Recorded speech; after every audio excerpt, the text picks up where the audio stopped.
with the way that Ryan Tannehill played in that game against the Bengals, do you think that his tenure with the Titans should come to an end after losing to the Bengals in the divisional round?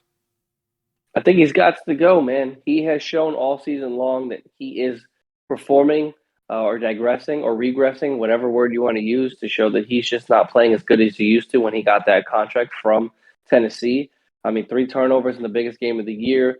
He has pretty much had a subpar year as opposed to some other years. But he showed that he can't shoulder the load without Derrick Henry. And again, that might reflect any quarterback in this particular situation when you rely and put, I don't know, like over 50% of your offense relying upon one particular player and Derrick. And he only had 3.1 yards per carry in Derrick Henry. So he came back and he was immediately bottled up. But when your quarterback's constantly turning the ball over, putting you in some bad positions to win, or excuse me, some bad positions to not win, and then, I think he made an amazing back shoulder throw to where only A.J. Brown could get it in the end zone where he actually caught it with one hand. He shows flashes that he can be a good above average quarterback.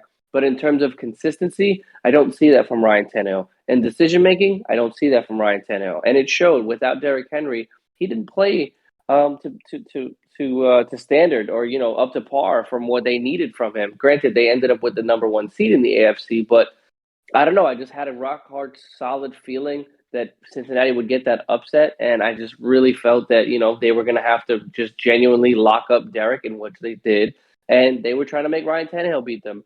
Now I know the score reflects that this ended up coming back to be a lot closer of a game than people had anticipated.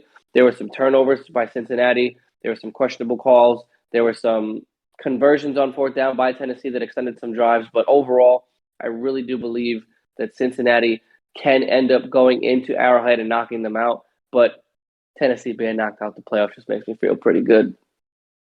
Yeah, that's your bias, just because in the same division as the Colts. But the Colts did lose to the Jaguars in I'm Week aware. 18. So I mean, they I'm aware. were You they guys were are two saying fourteen at the time. 5:30 on national television, so They were 2-14, the Jaguars, going into that I'm matchup. Just I'm just well want just aware want of to how let you bad know. they were. I Just remember. It's here. It's here. yeah, just Colts didn't show up that day, but it happens to No, the we didn't best of show up. us. We didn't show up all year though. It's fine. Yeah, but to talk about the Ryan Tannehill aspect of this, he flat out sucked against the Bengals on Saturday, and really, it's it's not usually fair for me to say that one person is solely responsible for a loss.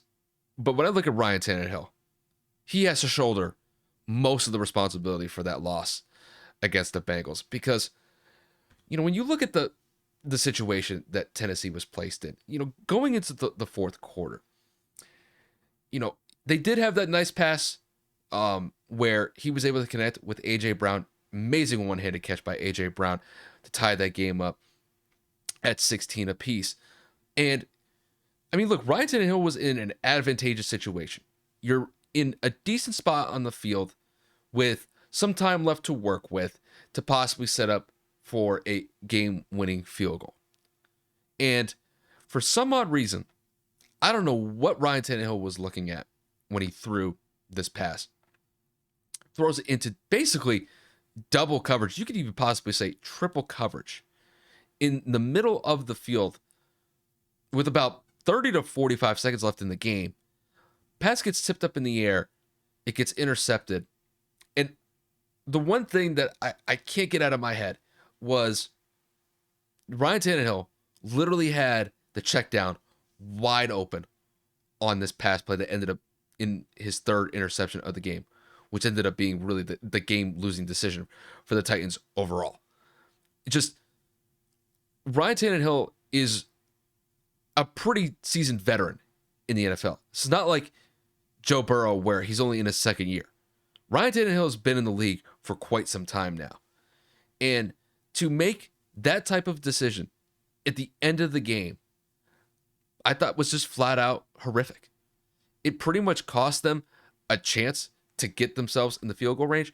And then on top of that, the Bengals were able to take advantage of it, get in the field goal range, and shock the Titans in Tennessee.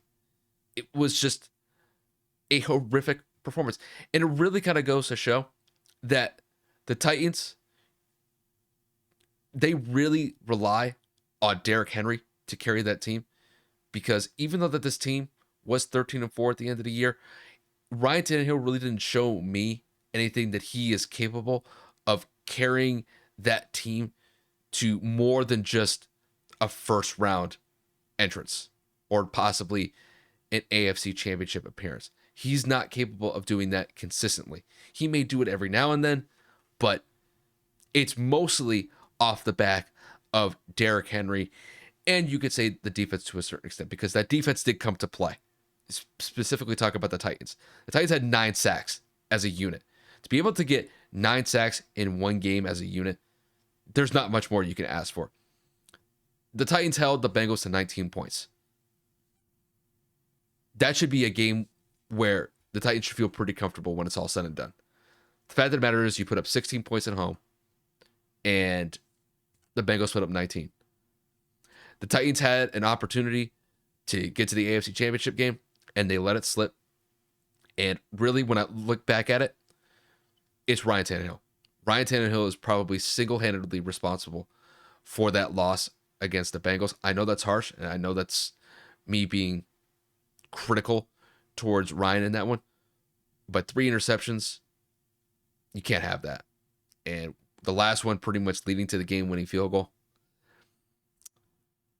It's going to be tough for me to see a situation where he should be back. I don't know if Tennessee's going to get rid of him.